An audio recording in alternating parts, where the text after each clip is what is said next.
Hello everyone and welcome to week 6. This week we return to our sociocultural literature with Mazak and Malasiva. Let's take a look at this visual again. It serves as a reminder of the different parts of our course and especially this dual purpose we have for reading. So when you're reading Mazak and Malasiva this week, keep that dual purpose in mind.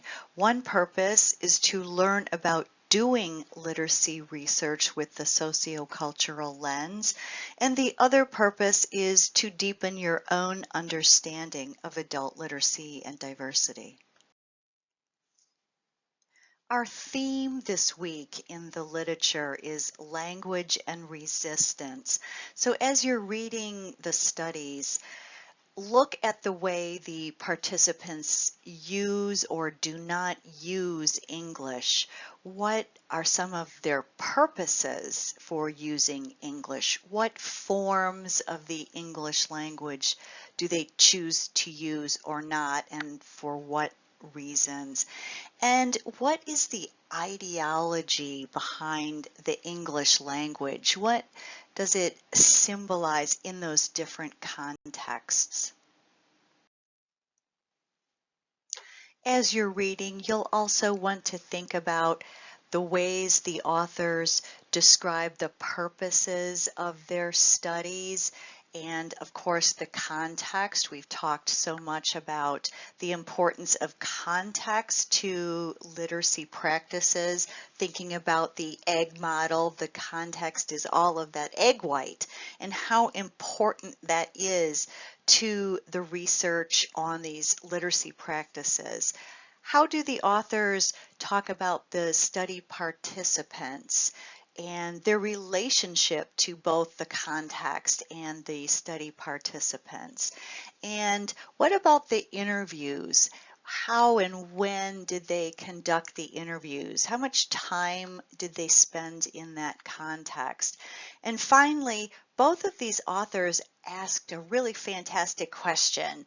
What does literacy mean to you? They ask that of their participants. This is a great question you might want to put in your toolbox or in your interview guide as you're preparing to do your interviews. I think it's a fantastic question to ask a research participant. So consider it, see if it works for you.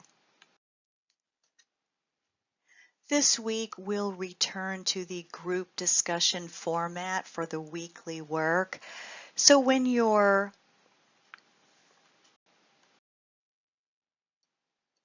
this week, we'll return to the group discussion format for the weekly work. So in your discussion post and response to a classmate, which I'll put in a plug, can be spoken or written, you're going to want to think about what the English language might symbolize in the different contexts of these studies, and how is ideology working through the participants' use of different forms of the language or their resistance to using the language or identifying as an English speaker.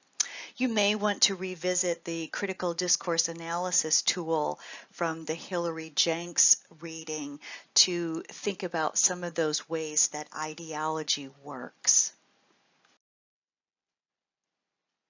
Be sure to review feedback on your Part 1B, your write-up of your study participants, and start thinking about ideas for the next deliverable, which is Part 1C, your theoretical framework.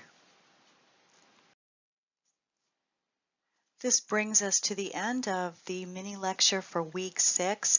Big ideas this week include the ideology at work in language use in a context, and especially what the English language symbolizes in different contexts. You may want to return to some of the previous reading, especially Hilary Jenks, and I've also included some other ideas in the optional reading area of the module in case you're especially drawn to the ideas in the content this week. Enjoy the literature, and I will see you on the group discussion board.